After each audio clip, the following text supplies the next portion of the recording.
பிதா குமாரன் பரிசுத்த ஆவியாகிய திரியேக தேவனின் திருநாமத்தில் உங்கள் அனைவருக்கும் வாழ்த்துக்கள் வணக்கத்தை தெரிவித்துக் கொள்கிறோம். எல்லா துதி கன மகிமையும் திரியேக தேவனாம் வார்த்தையாகிய பிதா குமாரன் பரிசுத்த ஆவியானவருக்கே சென்றடைவதாக. ஆமென். கடந்த நாட்களிலே எழுத்தின் உறுப்பு சத்தியம், எழுத்து சத்தியம், எழுத்து சேர்ந்த வார்த்தைகள் சத்தியம், வார்த்தைகள் சேர்ந்த வசனங்கள் சத்தியம், வசனங்கள் சேர்ந்த வேதம் சத்தியம், வார்த்தை தான் தெய்வம், தெய்வம்தான் வார்த்தை என்ற தெய்வம்தான் சத்தியம் என்பதை நாம் பார்த்தோம். இப்பொழுது அந்த சத்தியத்தை குறித்த ஒரு ரகசியத்தை நாம் பார்ப்போம். கொலோசியர் 1வது அதிகாரம் 25-27 வசனங்களில் சொல்லப்பட்டிருக்கிறது. ஆதி காலங்களுக்கும் தலைமுறைகளுக்கும் மறைவாயிருந்து இப்பொழுது அவருடைய பரிசுத்தவான்களுக்கு வெளியாக்கப்பட்ட ரகசியமாகிய தேவ வசனத்தை பூரணமாய் தெரியப்படுத்துவதற்கு. ஆதி காலம் அப்படி என்றால் என்ன? ஆதி காலம் என்பது ஆதியிலே தேவன் வானத்தை பூமி சிருஷ்டித்தார், பரலோகங்களை சிருஷ்டித்தார், தேவ தூதர்களை சிருஷ்டித்தார், தேவ தூதர்கள் மத்தியில் தேவன் வாசம் பண்ணினார். ஆனால் எந்த தேவ தூதர்களுக்குள்ளும் அவர் வாசம் பண்ணவில்லை.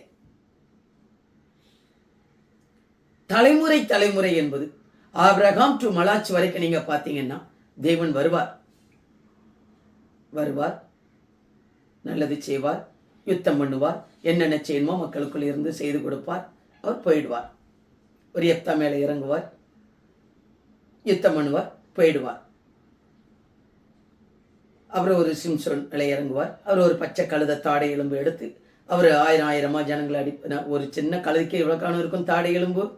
இதெல்லாம் தேவன் வந்து அவர்களுக்குள் இருந்து யுத்தம் பண்ணுவது. அப்போ தலைமுறை என்பது தெய்வம் வருவார் பூமிக்கு, அவர்களுக்குள் இருந்தோ அவர்கள் கூட இருந்தோ என்னென்ன செய்யணுமோ செய்து முடிச்சுட்டு அவங்களுக்குள்ள போயிடுவார். ஆனால் அவர்களுக்குள் அவர் இல்லை. பரலோகத்தில் தேவ தூதர்களுக்குள்ளும் தேவன் இல்லை. பழைய ஏற்பாட்டு காலத்தில் எவ்வளோ பெரிய பரிசுத்தவானாக இருந்தாலும், பெரிய தீர்க்கதரிசியோ சின்ன தீர்க்கதரிசியோ யாராக இருந்தாலும் தேவன் அவர்களுக்குள் இல்லை. 27வது வசனம் சொல்கிறது, கொலோசியர் 1:27, புற ஜாதிகளுக்குள்ளே விளங்கிய இந்த ரகசியத்தில் உள்ள மகிமையின் ஐஸ்வர்யம் இன்னதென்று தேவன் தம்முடைய பரிசுத்தவான்களுக்கு தெரியப்படுத்த சித்தமானார். கிறிஸ்துவானவர் மகிமையின் நம்பிக்கையாக அவர்களுக்குள் இருப்பதே அந்த ரகசியம். கிறிஸ்துவானவர் மகிமையின் நம்பிக்கையாக அவர்களுக்குள் இருப்பதே அந்த ரகசியம். அப்ப இந்த ரகசியம் என்பது அவர் என்ன சொல்கிறார்? ரகசியம் என்பது கிறிஸ்துவானவர் வார்த்தையாகிய அந்த தெய்வம் மனிதராகிய அவர்களுக்குள் ஒவ்வொருத்தருக்குள்ளும் அது இருக்க வேண்டும், ஒவ்வொருவருக்குள்ளும் அந்த வார்த்தை வர வேண்டும், தெய்வம் மனிதனுக்குள் வாசம் பண்ண வேண்டும். இதுதான் அந்த ரகசியம். இந்த வார்த்தை அந்த மனிதனுக்குள் வரும்போது, அந்த வார்த்தையாகிய தேவன் இந்த மனிதனுக்குள் வந்தால் அது என்ன செய்யும்? எப்படி அந்த சத்தியம் செயல்படும்? எஸ்ரா 7:10 சொல்கிறது, கர்த்தருடைய வேதத்தை ஆராயவும் அதன்படி நடக்கவும் இஸ்ரவேலிலே கட்டளைகளையும் நீதி நியாயங்களையும் உபதேசிக்கவும் எஸ்ரா தன் இருதயத்தை அவன் பக்குவப்படுத்தி இருந்தான் என்று வேதம் சொல்கிறது.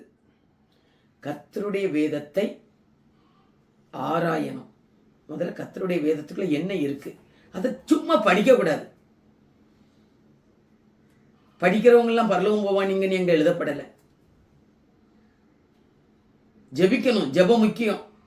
ஜெபிக்கிறவங்க எல்லாம் பரலோகம் போவாங்க, உபவாசம் பண்றவங்க எல்லாம் பரலோகம் போவாங்க, அங்க அப்படி எழுதப்படவில்லை. வேதத்தை ஆராய்ந்து பாருங்கள், அதனால் உங்களுக்கு நித்திய ஜீவன் உண்டு. கர்த்தருடைய புத்தகத்திலே தேடி வாசியுங்கள். அதில் உள்ள மற்ற இணை வசனங்களை பரிசுத்த ஆவியானவராகிய தேவன் உங்களுக்கு சேர்த்து அதை உங்களுக்கு கூட்டி அதை கற்றுக் கொடுப்பார் என்று வேதத்தில் எழுதப்பட்டு இருக்கிறது.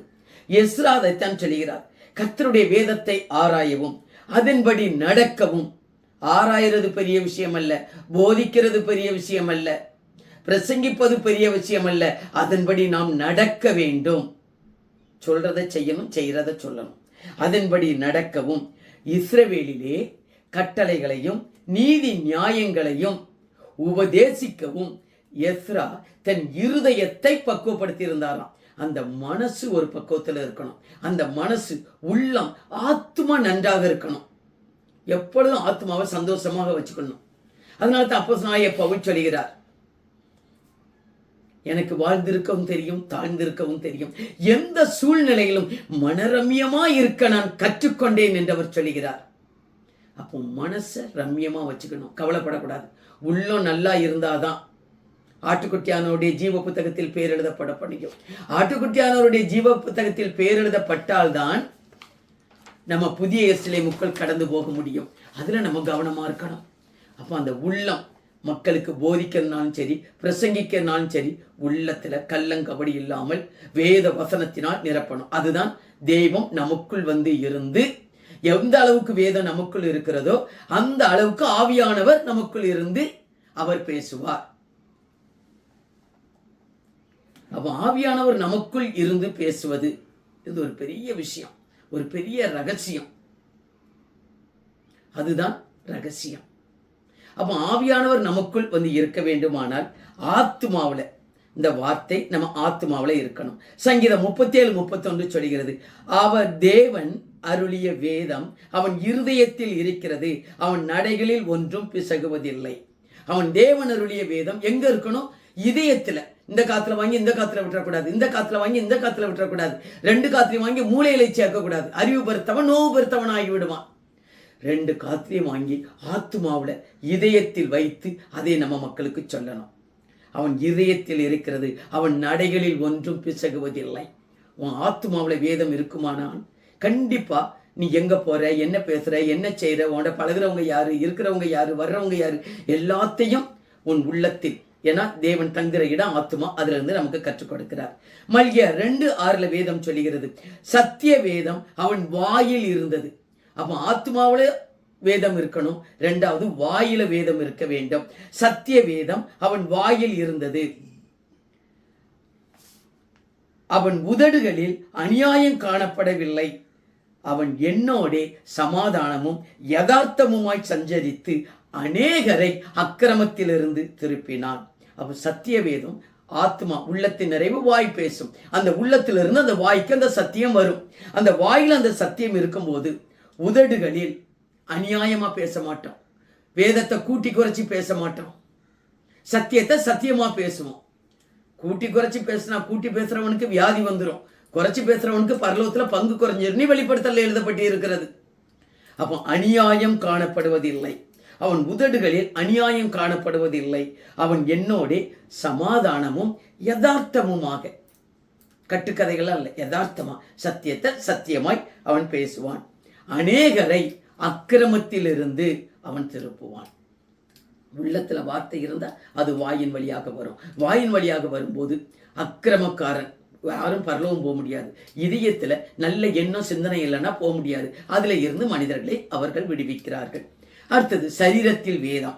சங்கீதம் 149:8 சொல்கிறது, அவர்கள் வாயில் கர்த்தரை உயர்த்தும் துதியும் அவர்கள் கையில் இருபுறமும் கருக்குள்ள பட்டயம். இதான் கருக்குள்ள பட்டயம், ஆயுதம். ஆயுதம் அவங்க கையில என்ன இருக்கணும்? இருபுறமும் கருக்குள்ள பட்டயம். வேதத்துல எப்பவும் அந்த கையில எப்பவும் அந்த வேதம் இருக்கணும். அந்த வேதம் எப்பொழுதும் கண்களின் வழியாக, அதை வாயில சத்தமா படிக்கும் போது வாயின் வழியாக, அந்த சத்தம் காதுகள் கேட்கும் போது காதுகளின் வழியாக நம் இதயத்திற்குள் போய் ஸ்டோர் ஆக வேண்டும். அப்ப அந்த சத்தியம் என்பது நமக்குள் இருக்க வேண்டும். அந்த சத்தியம் எப்படி, அதனுடைய ரகசியம் நமக்குள் இருக்கணும். அது நம்ம ஆத்துமா ஆவி சரீரத்தில் இருக்க வேண்டும். நாம் எல்லாம் கண்களை மூடுவோம், ஜெபிப்போம். ஆமென். ஆண்டவரே, இந்த வார்த்தையாகிய தெய்வம், வசனமாகிய தெய்வம், அதனுடைய ரகசியம் எங்களுக்குள் தேவன் வாழ வேண்டும். அது எங்க ஆவி ஆத்துமா சரீரத்திற்குள் இருந்து செயல்பட எப்பொழுது எங்கள் ஒவ்வொருவரையும் ஆவியானவருடைய கரத்தில் அர்ப்பணிக்கிறோம். மீட்பர் இயேசுவின் இனிய நாமத்திலும் பரிசுத்த ஆவியானுடைய ஒத்தாசையில் ஜெபிக்கிறோம். ஜீவனுள்ள நல்ல பிதாவே. ஆமேன், ஆமேன், ஆமேன்.